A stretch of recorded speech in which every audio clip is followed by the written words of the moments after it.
Can Sergej Milinković-Savić resolve Manchester United's problems in midfield?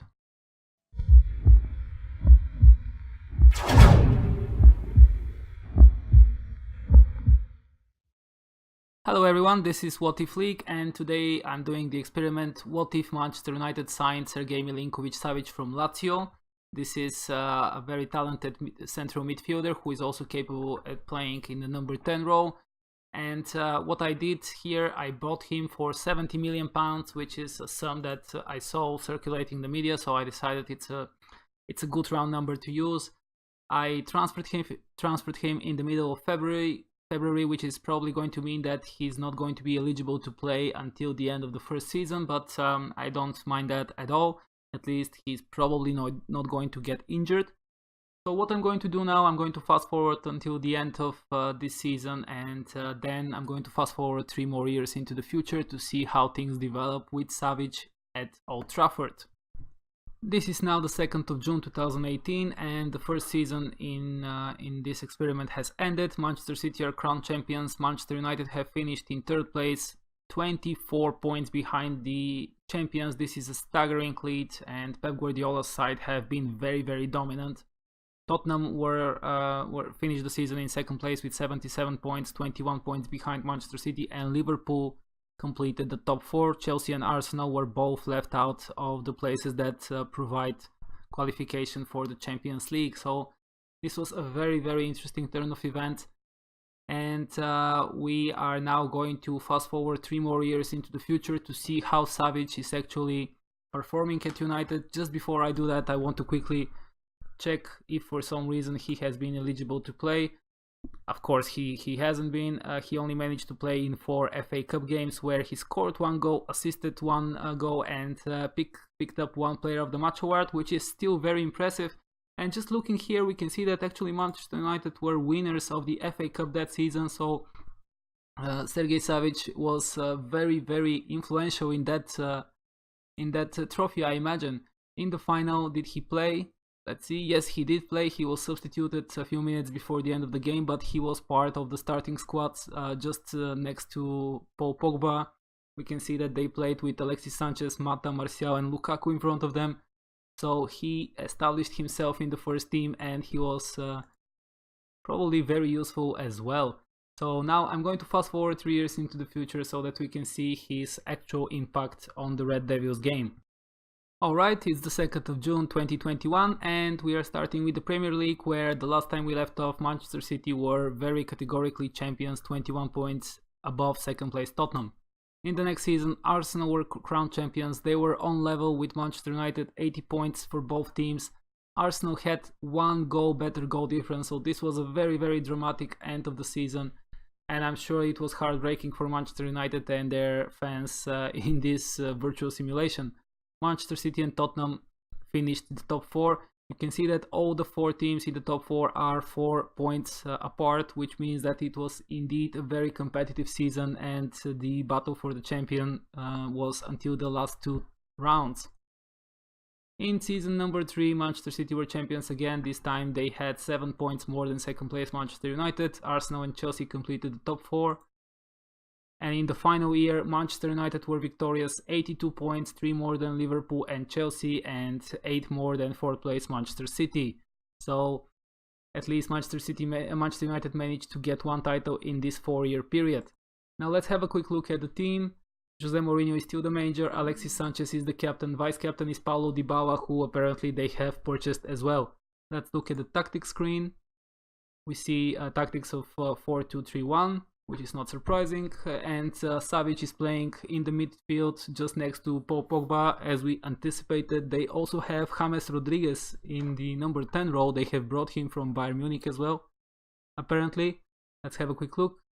Indeed, they brought him from Bayern Munich for £55 million, just a season after Bayern Munich, on the other hand, brought him for Real Madrid for £34 million.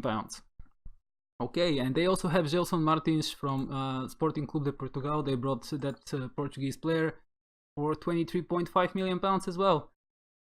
So a lot of transfers. We're going to have a look at those in a minute and see how did Jose Mourinho build his team.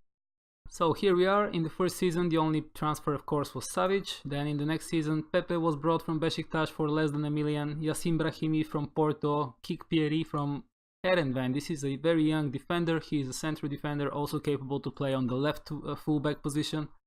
Dominik Szoboszlai from Red Bull Salzburg was bought for £4.5 million. He's another young player. He is capable to play in the middle of the field as well as in the number 10 position and on the right wing. Who has been sold? Matteo Darmian has been sold to Monaco, Daley Blind to Lyon, Marcus Rojo to Monaco as well. Cameron Borthwick-Jackson was sold to Sunderland, and those are the more interesting transfers. Then in the next year, Paulo Dybala was brought for £84 million, a very big and important transfer. Gelson Martins as well for £26 million. Stefan de Vrij from Barcelona. So Stefan de Vrij was bought by Barcelona and then sold to Manchester United for £51 million. Eren Zahavi from Guangzhou.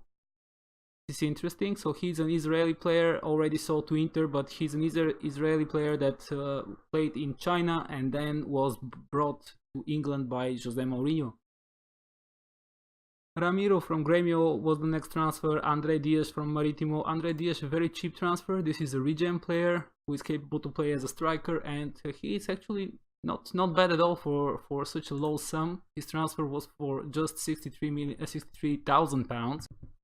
Daniel Vaz was purchased from Celta Vigo for £9 million, and Alejandro Pozzo was the last transfer from Sevilla for £17 million. Dean Henderson, one of the academy goalkeepers from Old Trafford, was sold to Burnley for £1.2 million. Joel Pereira, another young goalkeeper, was sold to Celtic for £9.75, and Jesse Lingard was sold to West Ham for £17 million. Let's see season after that. Nacho was brought from Napoli for £39.5. Nacho is a right fullback. He's also capable to play in the middle and on the left as well. I think in Manchester United he is utilized as a right fullback more times than not. Salvatore Sirigu was brought from Torino for £8.25. He's an experienced goalkeeper. James Rodriguez was purchased by Jose Mourinho from Bayern Munich. We already saw that. A couple of players were brought on a free. Fisayo Dele Bashiru. So this is a Nigerian central midfielder. He's very unimpressive. I'm very surprised to see that he was brought. And Junior Caesara. Now Junior Caesara is a 32-year-old right fullback. Where has he played? He has played, you can see, in Turkey, in Germany, in Bulgaria, Portugal and Brazil. So he's a journeyman player. And he managed to record some time at Manchester United. He's still contracted to the team. His contract is going to end in the end of this month. So let's see. Nobody is interested in him. Good luck to him in the game to find a new team. I'm sure that his contract is not going to be extended here. Rodney Ferreira was brought from Curitiba, I think this is. Yeah, indeed, this is Curitiba, the Brazilian team, for £9.5 million.